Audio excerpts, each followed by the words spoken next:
I'm bloody passionate about this and I want it finished. It looks like a typical Kiwi farm paddock. But it's about here somewhere, and it is. But look a little closer and you'll see that this Te Awamutu field is actually a cemetery.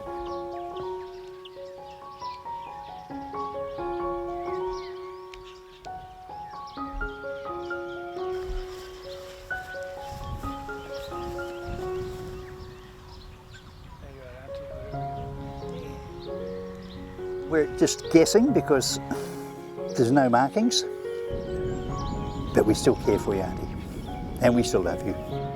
Just thinking of you, Auntie, even if it's not quite the right place. The thought is there, but one day soon we'll be able to come down and put it in the right place.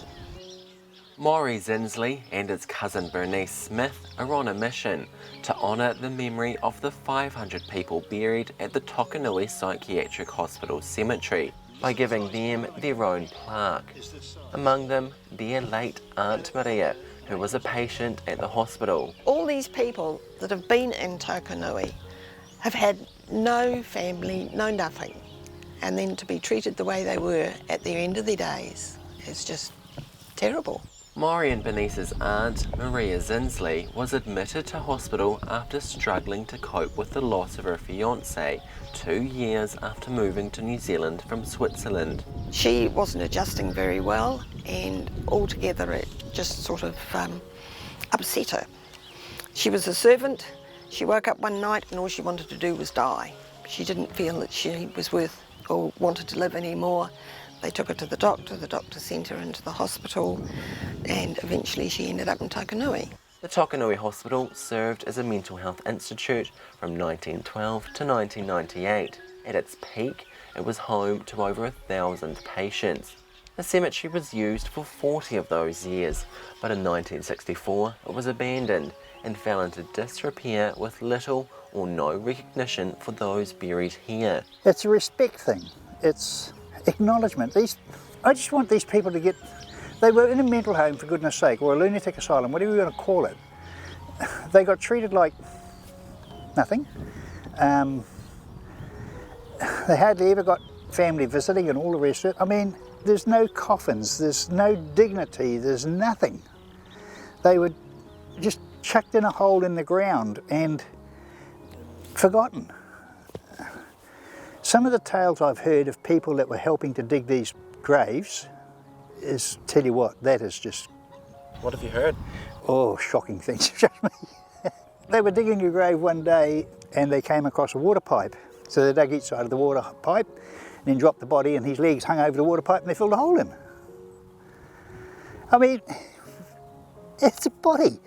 It's not a hunk of meat, it's a bloody body. It's someone's loved one. You know, you don't do that. My vision for the cemetery is to give these people buried here the recognition and the dignity they've been denied. I want every grave named, and that'll give these people the dignity and the honour they deserve. And that's not too bloody much to ask. Maurie and a team of historians have spent hundreds of hours tracking and identifying where everyone's buried. This is the original man. They've even brought in specialist ground penetration radar equipment to scan the ground and mark out the graves. We gridded the whole paddock. Strings, there was bits of string and coloured paint everywhere. It was amazing. They ran this machine over the whole paddock and found every grave, and they staked every one. Then I had CKL, the people from Te Awamutu. They came out and they GPS'd every peg. So we know exactly where every peg has to go back in the ground again. And that's every grave. And that's how we know.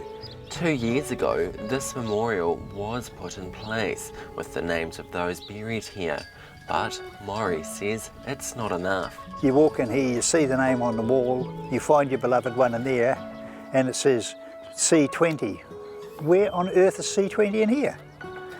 It's just a big paddock. We just feel that to have them acknowledged that they were here, they were on this earth, they were living. They just deserve something a bit better for descendants and relations to be able to come. Any plans to mark the graves with individual plaques needs to be approved by the Department of Conservation, who manage the reserve. I think it's neither a yes or no. To my mind, we haven't had what I would regard as a serious proposal to do that, and if we received that, we'd certainly give it consideration. But have we got all the information to do that, to sort of be precise about who was buried where?